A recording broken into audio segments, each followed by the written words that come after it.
Oke, karena kalian tadi sudah paham dari jenis-jenis reaksi kimia, kita langsung masuk ke penyetaraan reaksi kimia ya.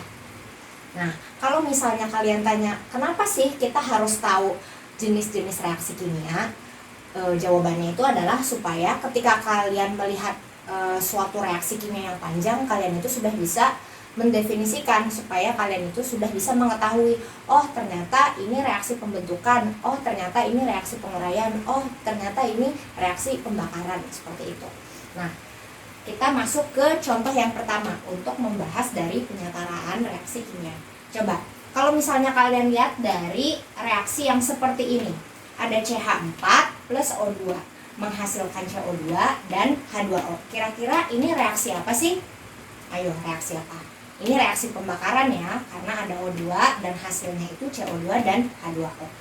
Kalau kita lihat secara saksama atau kita lihat secara teliti, ternyata di sini antara senyawa sebelum dengan jumlah senyawa sesudah itu ternyata reaksinya berbeda gitu. Padahal maksud dari penyetaraan reaksi ini begini. Ketika jumlah senyawa yang ada bereaksi, misal jumlahnya 5, pasti nanti kalaupun dibakar ataupun itu terurai, ya pasti akan habis sejumlah 5, seperti itu. Misal kita punya senyawa yang jumlahnya 5, ketika kita mau membakar, pasti kan nanti yang terbakar jumlahnya 5, begitu. Ketika kita mau membentuk, ya kan, ketika kita mau mengumpulkan, gampang ya, ketika kita mau mengumpulkan sebuah apel yang jumlahnya 5 gitu, ya pasti kan kita harus ngumpulin dulu apel itu sebanyak 5, kira-kira seperti itu. Jadi maksud dari penyetaraan reaksi kimia itu antara jumlah reaksi antara jumlah senyawa sebelum itu akan selalu sama dengan jumlah senyawa yang sesudahnya, seperti itu. Yang pertama, di sini ada senyawa CH4. C-nya 1, H-nya ada 4, ya kan? Coba kita lihat yang sebelumnya C-nya 1, C-nya 1. H-nya ada berapa di sini? 4. Ternyata dari reaksi sesudahnya H-nya jumlahnya ada berapa nih di sini? H-nya jumlahnya ada 2. Berarti kita harus setarain bagaimana? Berarti kita harus taruh di sini 2. Begitu. C-nya 1, C-nya 1, H-nya 4, H-nya 4. H-nya 4 dari mana? Di sini kan H-nya awalnya jumlahnya ada 2. Koefisiennya ada 2. Berarti 2 dikali 2, 4. Berarti sudah sama ya kalau dari segi jumlah H dan dari segi jumlah C. Nah, tapi ternyata dengan penambahan 2 di sini, O-nya lantas jadi berubah jumlahnya. O-nya di sini jumlahnya jadi berapa? O-nya di sini jumlahnya ada 2. Ya kan? O pada CO2 jumlahnya juga ada berapa? 2. Berarti O-nya ada berapa? Ini ada 2 ditambah dengan 2. 2 ditambah 2 berarti jumlahnya ada 4. Sedangkan sebelumnya jumlah O-nya ada berapa? 2. Lantas bagaimana supaya jumlah yang di kiri dengan di kanan itu sama? Karena yang di kanan jumlahnya 4, berarti yang di kiri jumlahnya juga harus 4. Bagaimana? Berarti kita menambahkan koefisien di sini 2. Karena 2 dikali 2 sama dengan 4. Seperti itu. Nah, biar gak bingung, kita masuk ke contoh selanjutnya aja ya. Ini senyawa ada senyawa C5H12, C5H12. Ya kan, ada senyawa C5H12 direaksikan dengan O2, hasilnya CO2 dan H2O. Sekilas kalau kita lihat reaksi ini, berarti reaksinya apa guys? Berarti ini adalah reaksi pembakaran, betul. Nah, ternyata kalau kita lihat lagi jumlah antara senyawa sebelum dengan sesudah, ternyata jumlahnya beda gitu. Padahal kan ya jumlah C-nya aja ada 5, H-nya ada 12. Berarti kalau kebakar, berarti yang terbakar ya C-nya ada 5, H-nya juga harus ada 12, seperti itu. Nah, C-nya ada 5, sedangkan di sini C-nya berapa? 1. Berarti kita taruh di sini 5. Begitu.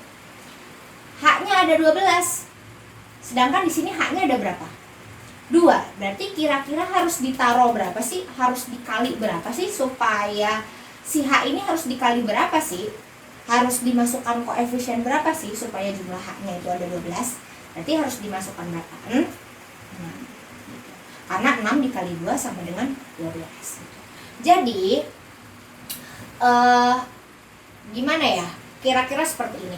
Ketika kalian mau menyetarakan reaksi kimia, kalian itu harus berpatokan kepada senyawa utamanya gitu. Seperti ini. C5H12. Berarti kalian utamanya melihat ketika kalian mau mereaksikannya, ketika kalian mau menyetarakan reaksinya, berarti kalian harus lihat senyawa utamanya, begitu. Begitu juga dengan ini, kalian mau membakar CH4 nih, ya kan? Berarti kalian harus lihat senyawa utamanya. Senyawa utamanya apa? CH4. Berarti kalian berpatokan kepada CH4, seperti itu. Nah, lanjut lagi deh ya ke sini. Tadi kan C-nya sudah 5. C-nya 5, C-nya 5. Hanya 12. Berarti di sini hanya juga sudah 12. Kita sekarang hitung nih jumlah O-nya. Kenapa seperti itu? Karena dengan penambahan koefisien C dan penambahan koefisien di H, ternyata jumlah O-nya juga jadi berubah. Yang pertama, O-nya di sini jadi berapa? 6. Di sini O-nya ada berapa? Awalnya kan O-nya ada 2 ya. Ternyata ada angka di depan ini 5. Berarti 5 dikali 2 berapa? 10. 10 ditambah 6. 10 ditambah 6 berapa? 16. Sedangkan di sini sudah ada 2. Berarti harus dikali berapa nih si O ini? Harus dimasukkan koefisien berapa nih supaya jumlah O-nya menjadi 16? Berarti taruhlah di sini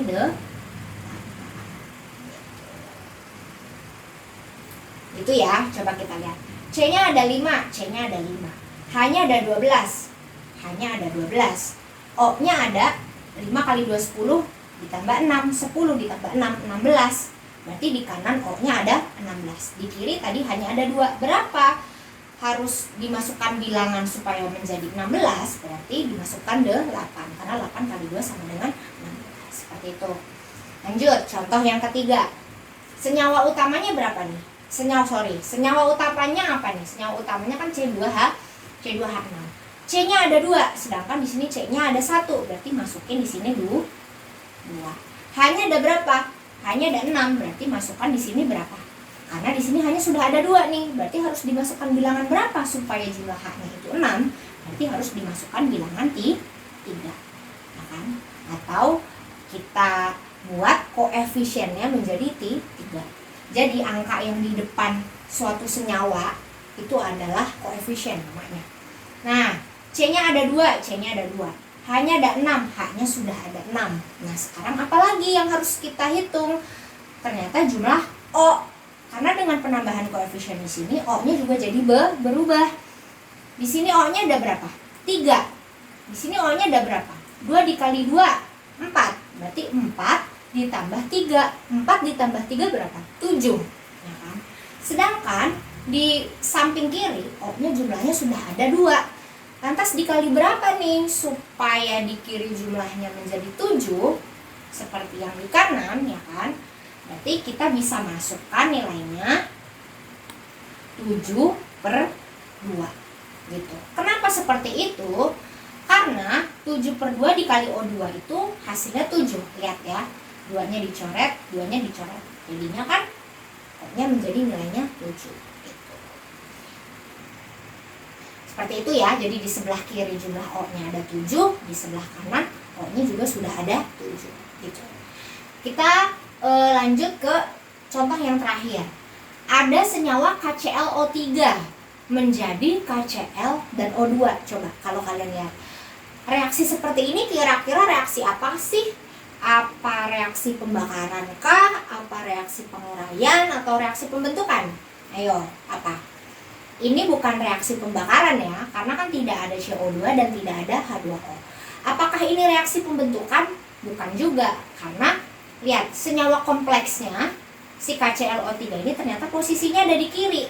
Karena kan kalau reaksi pembentukan itu senyawa kompleksnya itu ada di sebelah kanan gitu. Ini adalah berarti reaksi penguraian. Karena senyawa kompleksnya ada di sebelah kiri, lalu diuraikan menjadi KCl dan O2. Jadi kira-kira itulah fungsi dari kita mempelajari jenis-jenis reaksi kimia, supaya kita bisa tahu kalau kita melihat reaksi yang panjang itu, ini tuh reaksi apa sih gitu. Nah, lanjut, berarti kita harus menyetarakannya. Bagaimana caranya? Kalian lihat di sini. Kak, di sini jumlahnya berapa? 1. Di sini juga jumlahnya ada 1. Cl di sini jumlahnya ada 1. Di kanan juga jumlahnya ada 1. Yang di kiri O-nya itu ada 3. Yang di kanan O-nya itu ada 2. Berarti gimana? Belum setara kan ya? Belum sama kan ya jumlahnya? Kalau yang di kiri O-nya ada 3, yang di kanan O-nya ada 2. Berarti gimana tuh? Lebih banyak yang di sebelah mana? Berarti ternyata kan lebih banyak yang di sebelah kiri kan ya. Cara untuk menyetarakan reaksi kimia itu adalah kita berpatokan kepada ruas yang jumlahnya lebih banyak gitu ya. Kita berpatokan kepada ruas atau kepada sisi yang jumlahnya lebih banyak. Ternyata kan ini yang lebih banyak kan posisi sebelah kiri nih, ya kan? Itu cara yang pertama, langkah yang pertama. Langkah yang kedua itu adalah supaya lebih gampang dan tidak terdapat perperan seperti ini, coba kita buat jumlahnya itu genap begitu. Ini kan yang di kiri ini jumlahnya ada 3, sedangkan yang di kanan jumlahnya ada 2. Gimana sih? Angka terdekat yang bisa kita gunakan tapi jumlahnya tuh genap tuh kira-kira berapa sih gitu. Tapi kita tetap condong kepada jumlahnya lebih banyak ya. Coba kalau misalnya kita buat 6, ya kan? Jadi si O kita buat jadi 6, yang di kanan juga kita buat menjadi 6. Kalau menjadi 6 berarti kira-kira gimana? Kita harus tambahkan berapa koefisien? Jadi kan kita harus tambahkan di sini 2, ya nggak sih? Ya, kan O-nya ada 3, di sini taruh 2 di sini. Berarti 2 dikali 3 berarti berapa? 6, ya kan? Berarti harusnya Miss Aul tambah di sini berapa nilainya? 3. Karena 3 dikali 2 6. Di sini juga O-nya juga sudah menjadi 6. Nah, karena salah satu unsur di sini sudah ada yang sama, berarti kita tinggal mengikuti saja. Ya kan? O-nya sudah 6. O-nya sudah 6. Lantas nilai K-nya berapa di sini? 2. CL-nya nilainya berapa di sini? 2. Berarti kita bisa langsung masukkan di sini nilainya 2 gitu. K-nya ada 2, K-nya ada 2. CL-nya ada 2, CL-nya ada 2. O-nya ada 6, O-nya juga sudah ada. Jadi begitulah kira-kira penjabaran dari penyetaraan reaksi kimia. Mudah-mudahan kalian paham ya.